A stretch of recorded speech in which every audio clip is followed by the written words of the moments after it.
Sir, ये राहत foundation हम लोगों ने ये लॉकडाउन के ज़माने में बनाई। हुआ ये कि हमारे मिलने वाले थे, उनके यहाँ उनकी लड़की की शादी थी।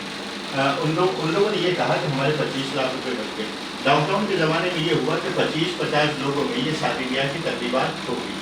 वरना होता क्या कि उसके पास एक फ्लैट था, वो उसको बेचना पड़ता, या वो गाँव में उसके 5 बीघा ज़मीन कर रखी थी, वो उसका बेचने का इरादा था।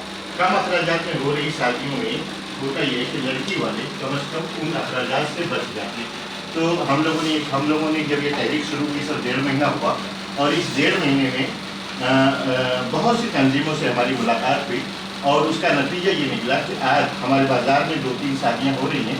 उन लोगों ने बहुत कम 25-50-100 लोगों में ये काम करने की शुरुआत की, और अल्हम्दुलिल्लाह अक्सर हमारे आपसे मिलने का मकसद ये है कि मालेगांव और बम्बई में और ख़ासतौर से यूपी में जो लड़की वालों पे शादी ब्याह के अखराजात बढ़ रहे हैं, उसका जो बोझ बढ़ रहा है वो कैसे कम हो, उस तरफ आपकी नुमाइंदगी चाहिए। आपके जो ख्यालात हैं वो आपके हैं। सबसे पहले तो मैं राहत फाउंडेशन को बहुत मुबारकबाद दूंगा कि एक बहुत ही ऐसे मसले पर जो बहुत ही तकलीफदेह है समाज के लिए, उस काम को आप हाथ में लेकर चले हैं।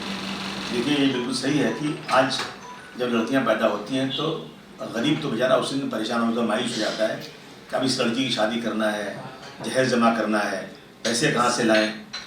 तो बेचारे वो लड़कियां भी जो है ना परेशान हो जाती है सुन के। अभी एक किस्सा था इसी महाराष्ट्र का कि बाप ने अब बीवी से कहा कि अपने पास आखिरी 2 बीघा ज़मीन बची है, उसको बेच देते हैं, बच्ची की शादी करते। और बच्ची सोई नहीं थी, जग रही थी, उसने अपनी कान से सुन लिया, उसने खुदकशी कर लिया।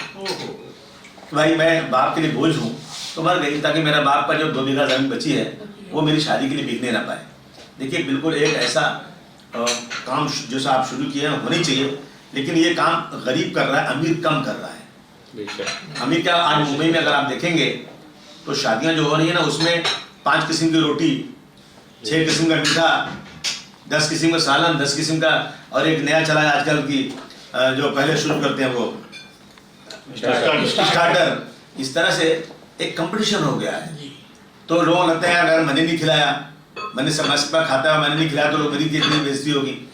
एक तरफ से बिल्कुल होने, और जब कोई बड़ी शादी करे तो वहाँ जाके इजिटेशन करना चाहिए, राइट, खड़े होकर कि भाई आप क्या कर रहे हैं, समाज की मांग कर रहे हैं। मैंने भी सुना था, मैं दुबई में था, मुझे वो कह रहा था कि पाकिस्तान में रात को 10 के बाद शादी मना, और बहुत ही कम वो खर्चे में शादी करना है। ऐसा रवाज पता नहीं सही है गलत है, इस तरह का हम लोगों को करना चाहिए।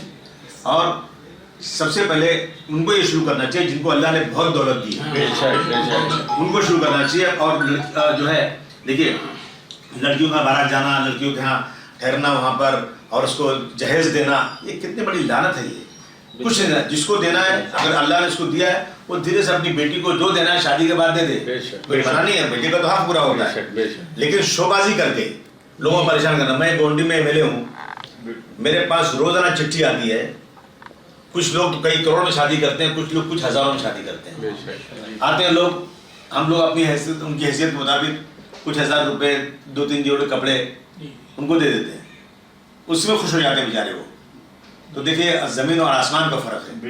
ये काम होनी चाहिए, और बिल्कुल इसके लिए वार फूटिंग काम होना चाहिए।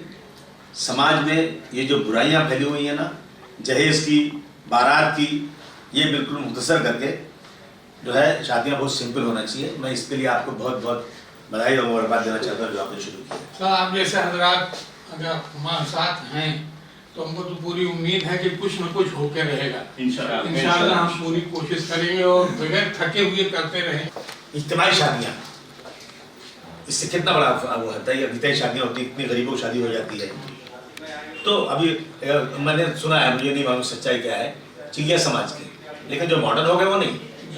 चिलिया समाज में बहुत सारे लोग जो हैं इन चीज़ों को अपनाते हैं। वो लोग हैं, मंसूरी समाज है, जाफराबादी समाज है, खटीक समाज है। ये लोग जो हैं इन चीज़ों पे आगे चल चुके हैं, कर रहे हैं। इसी तरह से हमको और लोगों और जो है समाज, देखिए, इसमें कोई इसमें कोई फिरकी की बात नहीं करता हूँ।